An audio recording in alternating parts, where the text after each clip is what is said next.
It is a pleasure to introduce our next speaker, J.C. Hughes from the University of British Columbia. The title of his talk is Smoothness of Markov Partitions for Expanding Toral Endomorphisms, Part 1. Alrighty, thank you very much. Thank you to the organizers for letting us give a talk. Like you said, this is part one of a two-part talk about smoothness of Markov partitions. So as a little bit of an overview, we'll start with the basic setup, talk a bit about background, then we'll talk about a positive result, and finish with some negative results about smoothness. We're novices in this field, so any feedback is more than welcome. And thank you especially to Mariusz Urbanski for pointing us to this problem and for his encouragement. So, starting with some basic definitions, if you have a d by d integer matrix such that all of its eigenvalues have modulus greater than 1, then it induces a expanding Toral endomorphism defined by the action of A on the coset representatives of points in the torus. We denote this by FA, or just sometimes F, if the matrix is obvious from context. And we will take P to be the projection map from RD to TD, so FP equals PA. There's a couple notions of Markov partitions for expanding Toral endomorphisms, but modulo some reasonable-ish assumptions, they're mostly equivalent. So the one that we'll take for this talk is given by Ashley Kitchen Stafford.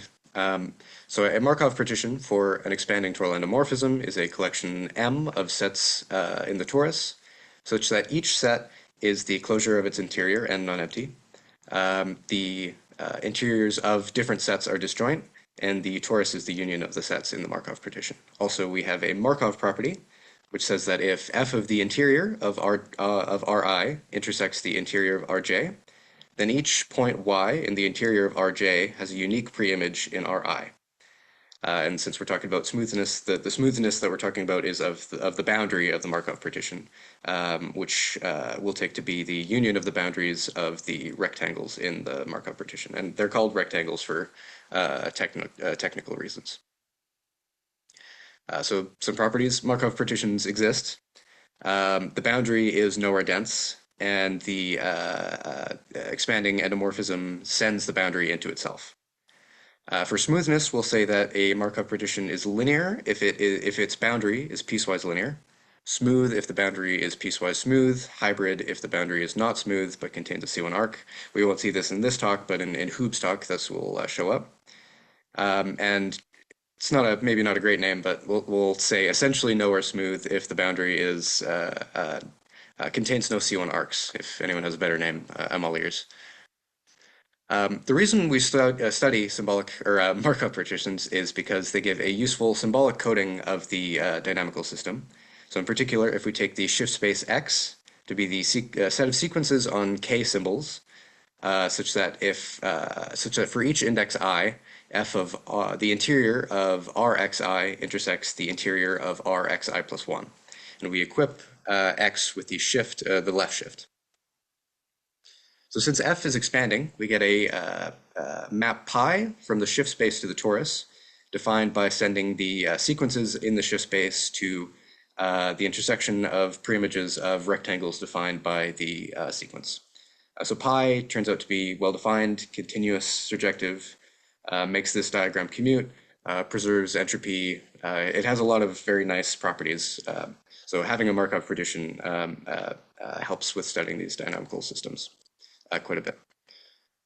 For some background, there's a related family of Toral maps called hyperbolic Toral automorphisms. They have their own notion of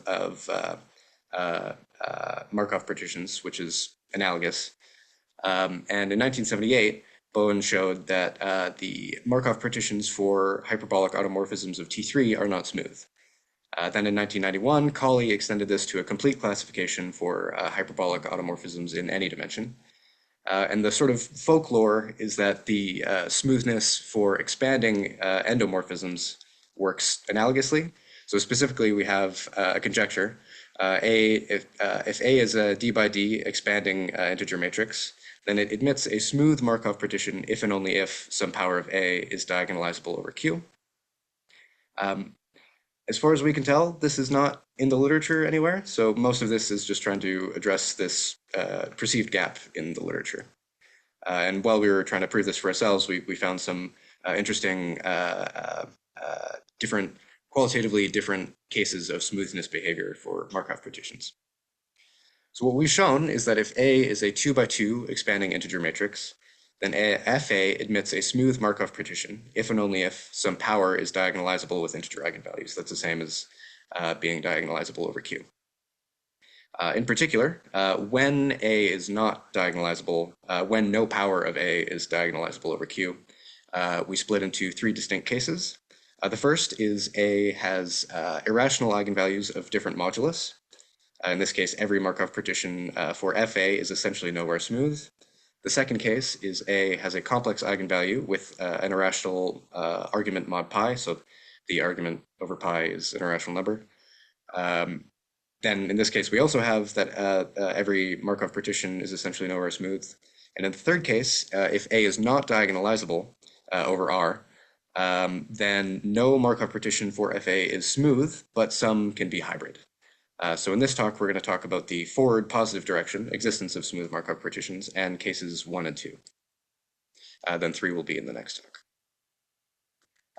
So we can actually show the positive direction in all dimensions with the same argument. So we start with this proposition. If A is a d by d expanding diagonalizable integer matrix with integer eigenvalues, then A admits a linear Markov partition M. And furthermore, we can take M such that FA is injective on each rectangle in M. So let's start with A is TDT inverse, where D is the diagonal matrix formed by the eigenvalues of A. And since A is an integer matrix and its eigenvalues are integers, we can take T to also be an integer matrix. D, as on its own, is also an expanding integer matrix, so it defines a expanding Toral endomorphism FD. And this has very simple Markov partitions. For example, if you take cubes, the cube script C in the 1 over k ZD lattice, when k is, say, greater than or equal to the absolute value of the determinant of D, then this, when you project it onto the torus, works as a Markov partition. So for example, D is 2002, you can take k as 4, and then when we project C onto the torus, we get just this grid of squares. And if you take any individual square, map it under FD, that becomes a union of squares. But more than that, FD is actually injective on each of these smaller squares. And this combined is strictly stronger than the Markov partition, or condition from before.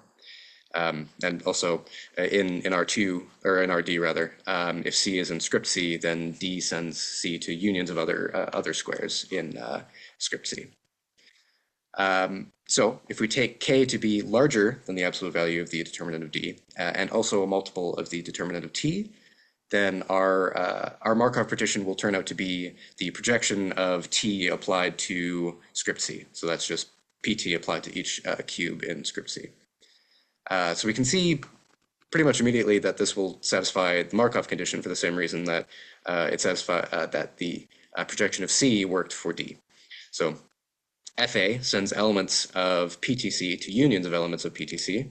It's kind of a mouthful to say, but recall that FAP is PA. So we get FA applied to one element is PTD, T inverse TC. The T's cancel, you get PTDC, and then DC is a union of other cubes. So then you can just put the PT inside the union, and there you go. Since K is large enough, the cubes are small, and sufficiently small that FA is injective on each element of PTC. So it satisfies the Markov condition, which is nice. The kind of sticky point is actually showing that PTC, the elements of PTC have distinct, or rather disjoint interiors. So in particular, we want to avoid a picture like this. So in the top left, I've taken the unit square and I've chopped it up into a bunch of smaller cubes. This is supposed to be the 1 over k subcubes just in the unit square. But I haven't taken k to be a multiple of the determinant of T here, so I'm lying a little bit, but we want to make sure that this doesn't happen. So under T, you map that to some collection of parallelograms. The red dots in the top right are the integer lattice, so the red dots in the top left are T inverse of the integer lattice. I've highlighted two squares here, and the point of this being bad is that when we project down onto the torus, the red square and the blue square intersect quite a bit. So this is what we want to avoid. Obviously, before I was taking script C to be all of the, say in R2, all of the squares covering all of R2. So TC is a tiling of R2. Also, all of the tiles, because these are all squares of the same size, all of the tiles in TC are the same shape. So the way you walk between tiles is you take any alpha in ZD, and then you take the point Tx and you send it to T of x plus alpha over k. So when you start at a point in a point T of x and you do that walking to another tile in TC, this way you end up in the same relative position in the new tile that you end up in. Since we took k to be a multiple of the determinant of t, whenever you have little t in ZD, T inverse of little t is alpha over k for some alpha in ZD. So if you have a point T of x and you walk between the coset elements in T of x plus ZD, because of our choice of k, this will send us to T of x plus alpha over k. So we end up in a new tile, but in the same relative position of that new tile, right? So this means that, so if you have 2 points in RD, their projection on the torus is the same if they lie in the same coset, but from this, if they lie in the same coset, then they lie in two tiles in the same relative position in that tile. That's to say that if I have two tiles and I project them onto the torus, and their interiors overlap, then the projections must be exactly equal. So that means that the elements of PTC have disjoint interiors, which is exactly what we want. So this suffices to show that this is a Markov partition.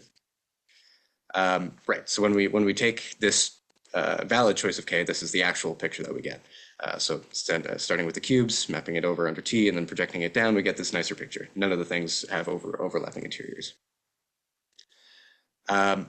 To push this forward to the larger forward direction, we need a lemma. So if F is an expanding Toral endomorphism, and k is a natural number, and M is a Markov partition for f to the k, such that f to the k is injective on each rectangle in M, then consider the set script E, consisting of sets E of the form R naught intersected FR1, etc., where each Ri is a rectangle in M, and each set E is the closure of its interior and non-empty. Then it turns out that script E is a Markov partition for A. So you can take this Markov partition for a power of A, and you can refine it down to a Markov partition for A. And in particular, if M is a linear Markov partition, then script E is also a linear Markov partition. But this is great because from the previous proposition, we have injectivity of f of the f a to the k, I guess.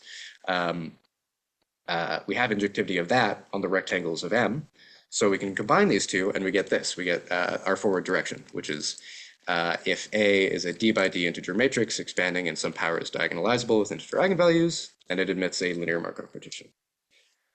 On to negative results. The first case was the real case, real eigenvalues, particularly if A is a 2 by 2 integer expanding matrix with irrational eigenvalues, say the absolute value of lambda 1 is greater than the absolute value of lambda 2. Then the corresponding eigenvectors, v1 and v2, give us irrational rays, r plus v1 and r plus v2. Suppose, for the sake of contradiction, that we have a Markov partition for fa that contains a C1 curve C. Lift C to R2 and parameterize it as gamma plus x naught, where gamma of 0 is 0, so x naught is the starting point of gamma. And from ergodic theory, we have a nice fact. If epsilon is greater than 0, then there exists a positive m, so that any line segment of length m along either v1 or v2, when projected onto the torus, is dense. And it doesn't matter how you not dense, epsilon dense. And it doesn't matter how you translate that in R2. So if a subarc of C with positive length is contained in a line that's parallel to V1 or V2, that is if gamma prime is collinear with V1 and V2 on an interval, then the boundary of the Markov partition has to be dense, because the curve is contained in the boundary. F, our expanding endomorphism, sends the boundary into itself, so it sends the curve into the boundary again, and it expands it. So eventually, if you take epsilon greater than 0 and you pick your favorite m, then eventually some forward iterate of that curve is going to expand that linear arc to be bigger than m. But then that means it's epsilon dense, so then the boundary would have to be dense, because epsilon is arbitrary. So we can assume that gamma prime is never collinear with V1 or V2, because there's going to be a point, if it's not collinear with V1 and V2 on an interval, on any interval rather, then there's a point where it's not collinear with either V1 or V2. So then on a neighborhood of that point, it's not collinear with either of them. So we can just restrict gamma to that neighborhood. And by either traversing gamma forwards or backwards, we can take the V1 component of gamma prime to be positive, and for simplicity, just take lambda 1 to be positive. So we get a picture sort of like this. V1 and V2 are our eigenvectors. We have some curve gamma. It's not collinear. Gamma prime is not collinear with either of the eigenvectors. And the forward iterates, a to the n gamma, stretch gamma in the V2 direction, but also in the V1 direction, but more so in the V1 direction because lambda 1 is bigger than lambda 2. What this means is that it looks like subarcs of a to the n gamma are getting squished towards the ray r plus v1 in such a way that if you have any finite length or line segment along the ray r plus v1, then you can find an n large enough such that a to the n gamma has a subarc, which is as close as you want it to be to that line segment along r plus v1.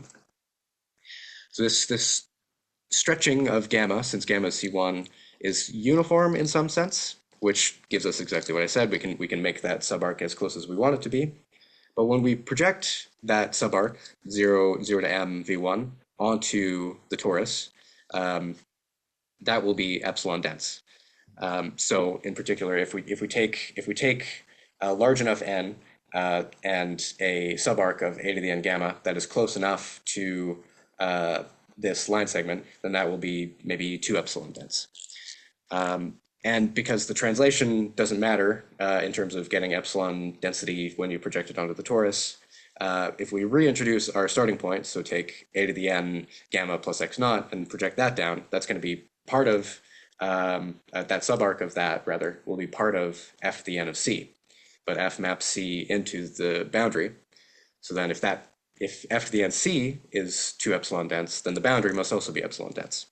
If epsilon is arbitrary, that's a problem, because that means that the boundary is then dense. So therefore, m can't exist. Therefore, any Markov partition for A of this type has to be essentially nowhere smooth. For the complex case, we need a lemma. All we need from this is that if A is a 2 by 2 real matrix with a complex eigenvalue, and theta is the argument of lambda, then A is similar to a rotation and scaling matrix where the rotation is by minus theta. So the statement from the theorem was that if A has a complex eigenvalue whose argument is an irrational multiple of pi, then the Markov partitions for that matrix are essentially nowhere smooth. This is an example of such a matrix. So we have 0, 3, minus 1, 2. Its eigenvalues are 1 plus or minus root 2i, and the argument of 1 plus root 2i is an irrational multiple of pi. I don't want to show it here. It's not too terribly hard to do. It's just a little bit of field theory or Galois theory. So if we take that and we plot the lines from 0 to say a to the n 1 1 and then scale it down by the power of the eigenvalue, then we get something like this. So this is the images of those lines when n is between, I think, 0 and 170. So as we take more and more, this will eventually fill up this ellipse. So we should expect that if we have a smooth arc, and we do again, we separate the behavior of the starting point of the arc from the arc itself. So we just take the arc to be at 0, say, then a matrix like this is going to spin it around, and it's going to stretch it and fill out in R2 anyway. It's going to fill out all of R2. So that's essentially the idea. So take theta to be the argument of lambda, and we don't conceptually lose very much in terms of the proof by just assuming that A is a rotation and scaling matrix. So just take A to be R times the rotation matrix by minus theta. Again, suppose that there is a Markov partition that contains a C1 curve. Parameterize it again as x naught plus gamma. And we can choose our curve so that gamma of t is non-zero for t non-zero, and also so that we can take gamma prime to be non-vanishing. Since gamma prime is non-vanishing, we can continuously parameterize the standard angle phi of gamma of t. So the x-coordinate would be the norm of gamma of t times cosine of phi of t, and phi is continuous. So take L to be an arbitrary irrational ray starting at 0, and alpha the angle between L and the x-axis. And since theta is an irrational multiple of 2 pi, of pi, so I guess also of 2 pi, n theta mod 2 pi is dense in the interval 0 to 2 pi. That means we can take an strictly increasing sequence of integers nk, such that phi of 0 minus nk theta minus alpha decreases to 0. So what does that mean? Well, gamma prime of 0, the tangent vector of gamma at 0, points along the line of angle phi of 0 from the x-axis. So a to the nk, which is the rotation and scaling matrix, spins gamma so that a to the nk, gamma prime of 0, approaches the direction of L clockwise, and it also stretches it. So we get pretty much an analogous picture to the one for the real case. So we have some curve gamma, it's sitting somewhere, it starts at 0. We apply a to the nk, first one rotates it a bit towards L clockwise, stretches it, next one does the same, more, next one does the same, more. So we get the same kind of approaching an irrational ray in an analogously uniform sense. So again, we take epsilon greater than 0, we pick our m, so that whenever we project a line segment of length m that has the same direction as L onto the torus, it becomes epsilon dense. And then we pick k big enough so that gamma, a to the nk gamma, has a subarc that is as close as we need it to be to that line segment along L. And then again, when we project it down, it doesn't matter where that starting point is. So if we reintroduce the starting point again, then when we project a to the nk x naught plus gamma onto the torus, that will be, say, 2 epsilon dense again. But as before, f still maps the boundary into itself. The projection of this is the forward iterate of part of that curve in the boundary. So then this is contained in the boundary and epsilon, or say 2 epsilon dense. So then the boundary itself has to be 2 epsilon dense, which again is a problem because epsilon is arbitrary and the boundary is nowhere dense. So that's it for this talk. Stick around for more. Yeah. Thanks, the speaker. Any question?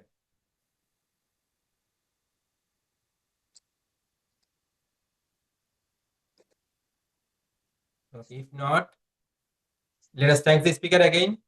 Our next talk will start in 6 minutes.